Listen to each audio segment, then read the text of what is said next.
lagay muna natin sa freezer yung ating all-purpose cream. Lagay natin siya dyan ng 2 hours. Hello guys! Welcome back sa aking channel. Ngayon guys, gagawa tayo ng ice cream na watermelon yung flavor. Ayan, dito sa ating plate, meron na tayong watermelon na naka-slice.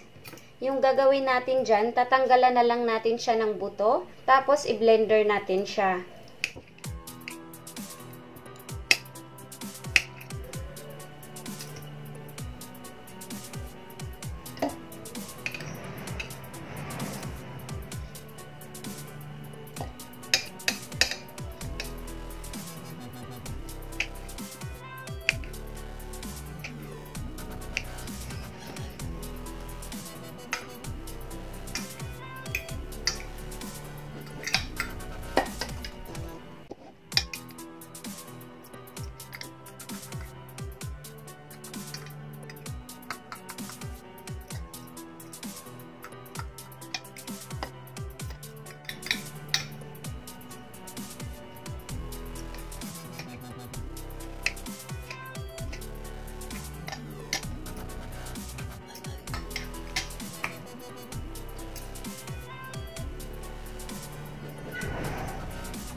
I-press ko lang siya.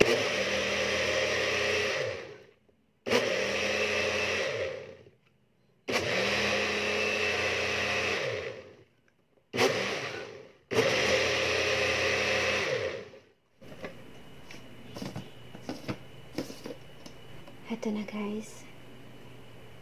Ready na ito. Kunin ko na yung all-purpose cream sa ating freezer. Sasalin na natin dito.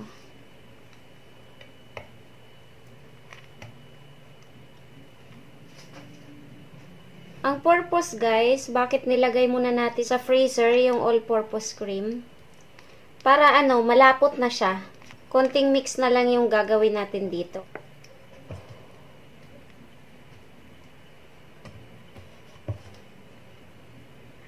Ayan siya oh.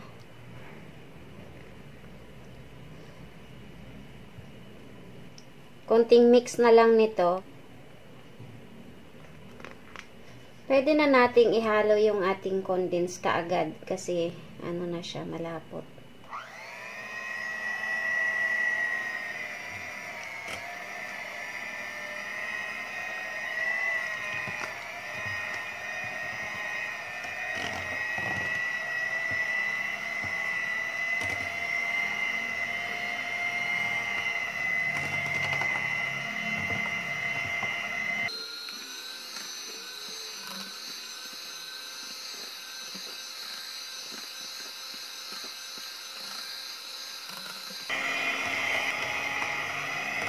Kita nyo, malapot na siya kaagad. Nakuha na natin agad yung texture na kailangan natin.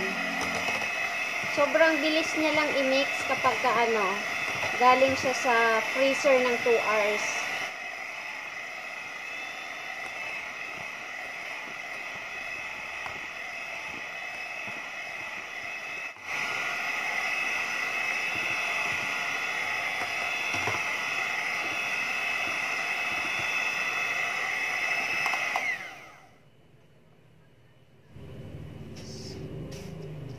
Ito siya, oh. Ito yung texture na kailangan natin. Kasi, kahit itaob mo siya, taob mo siya. Ayan, hindi siya nahuhulog. So, pwede na nating ilagay yung flavor natin. Watermelon. Tapos, i-mix lang natin siya ulit.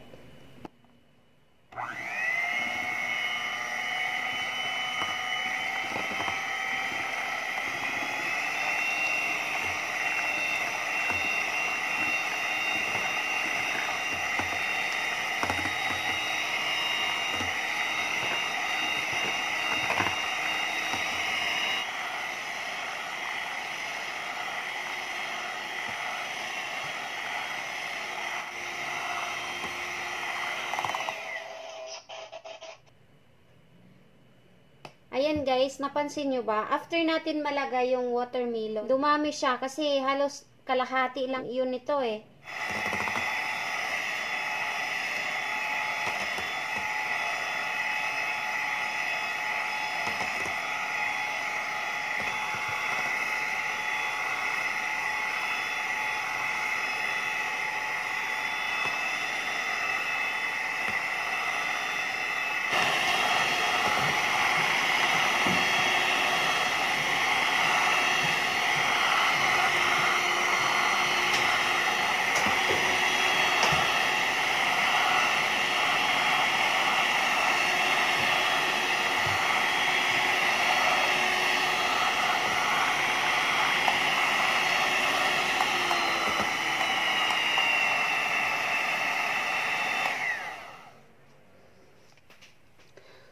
Ayan guys, pwede na natin to isalin sa container. Ito lagayan din ng ice cream to eh, pero wala nang laman. Dito ko siya ilalagay. Napansin nyo ba? Kasi kanina kalahati lang yun eh. Yung blend natin na all-purpose cream at saka yung condensed milk. Nung naisalin na natin yung ating watermelon, yung juice niya, tapos na-blend natin ng 25 minutes, ganito na siya kadami. Punong-puno na yung lagayan guys. Ayan, sobrang dami. Sali natin siya dito.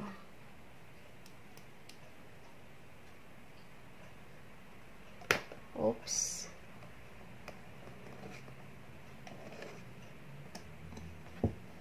Flat lang natin siya.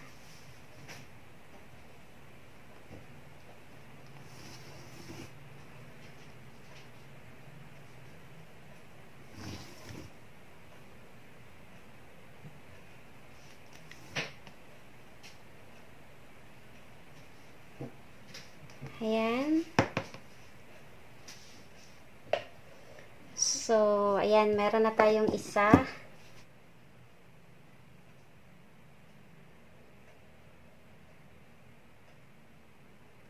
Okay. Parang hindi siya magkasya.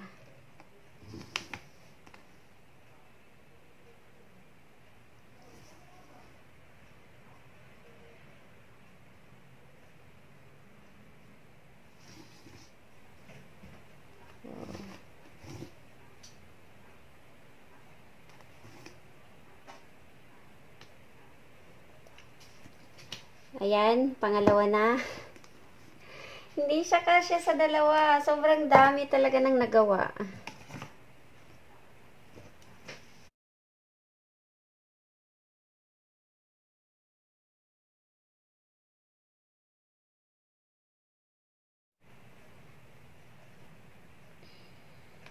Etong isa, yung pangatlo, hindi siya nangalahati sa plastic container. Pero yung dalawa, ayan, puno sila. So, tatakpan lang natin ito, tapos ilagay natin overnight sa freezer. 8 to 10 hours, pwede na itong kainin.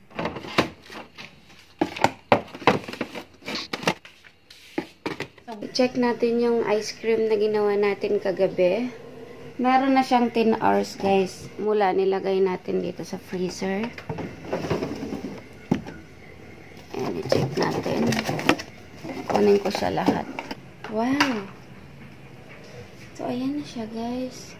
Yung flavor niya, sobrang bango. Watermelon talaga yung amoy. Ayan, guys. Ito yung natin. Finished product ng ating watermelon ice cream.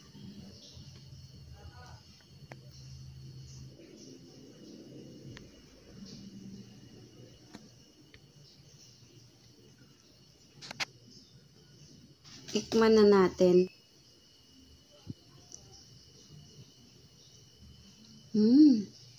Oh, wow.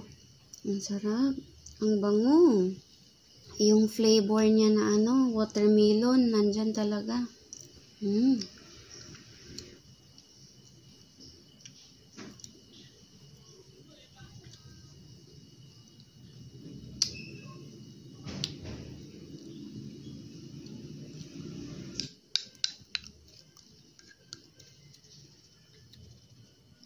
So, yan na yung ating watermelon ice cream, guys. Maraming salamat, guys, sa inyong panonood.